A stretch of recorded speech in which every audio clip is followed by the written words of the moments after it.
नमस्कार, मैं अभिषेक कुमार और आप देख रहे हैं द राष्ट्र। आज हम बात करेंगे बिहार के चौथे मुख्यमंत्री कृष्ण वल्लभ सहाय की, यानी केबी सहाय की। केबी सहाय 18 फरवरी 1961 से लेकर 2 अक्टूबर 1963 तक बिहार के मुख्यमंत्री रहे। उनके ऊपर सबसे बड़े जो काम है या उनकी जो सबसे बड़ी उपलब्धियां हैं उसमें है बिहार की जमींदारी प्रथा को ख़त्म करना और भूमि सुधार के लिए कानून ड्राफ्ट करना। केबी सहाय जब संविधान सभा का आयोजन हो रहा था, जब संविधान लिखा जा रहा था, उसके भी सदस्य थे। केबी सहाय का जन्म 31 दिसंबर 1898 को शेखपुरा में हुआ था। शेखपुरा उस समय पटना जिले का हिस्सा हुआ करता था। उनकी मृत्यु 3 जून 1974 को हजारीबाग में हुई थी। केबी सहाय अपने काले कलर के एम्बेसडर हिंदुस्तान गाड़ी से पटना से हजारीबाग की तरफ निकल रहे थे। एक सिंदूर नामक जगह पे एक ट्रक उनकी गाड़ी को ओवरटेक करती है।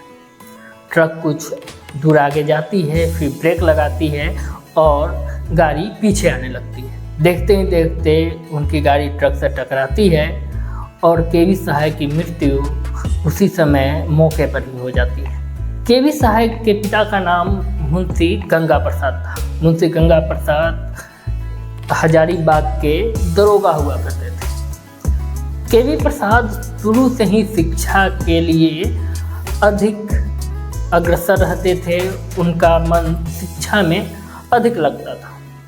उन्होंने जब अंग्रेजी से अपनी शिक्षा पूर्ण की, जब उनको अंग्रेजी भाषा में उत्कृष्ट योगदान देने के लिए और भाषा की सुसंगता के लिए उन्हें तत्कालीन उड़ीसा और बिहार के राज्यपाल द्वारा गोल्ड मेडल भी दिया गया था। बिहार का एक ऐसा मुख्यमंत्री जिसे जमींदार अपना दुश्मन समझते थे। दुश्मन समझने का कारण भी था और उनका विरोध भी हुआ करता था, क्योंकि उन्होंने जमींदारी उन्मूलन के लिए एक कानून ड्राफ्ट किया था और वे खुल के समर्थन करते थे उन गरीबों का, उन मजदूरों का, उन भूमिहीनों का जिनके पास भूमि नहीं हुआ करती थी, जो असहाय थे या फिर सरकारी ज़मीन में रहने के लिए मजबूर थे।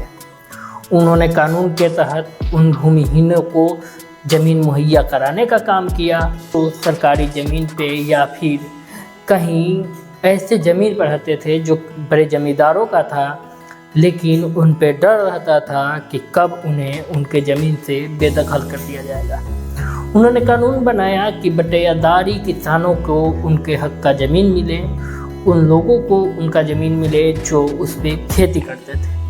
केबी सहाय असहयोग आंदोलन में बहुत ही तत्परता के साथ और बहुत ही मजबूती के साथ लड़े। जब 1920 में असहयोग आंदोलन की शुरुआत हुई, उस समय केबी सहाय कानून की पढ़ाई कर रहे थे। महात्मा गांधी के संपर्क में आकर उन्होंने कानून की पढ़ाई छोड़ दी।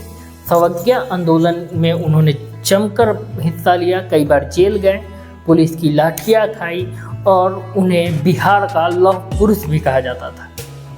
कांग्रेस के बड़े नेताओं में से एक केबी सहाय आज़ादी के बाद बिहार के प्रथम राजस्व मंत्री बने। इससे आने वाले केबी सहाय अंग्रेजी के बहुत बड़े विद्वानों में उनका नाम लिया जाता था।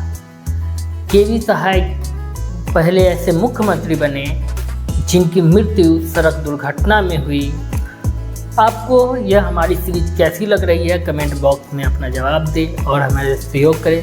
वीडियो को शेयर करें और लाइक करें। जय हिंद।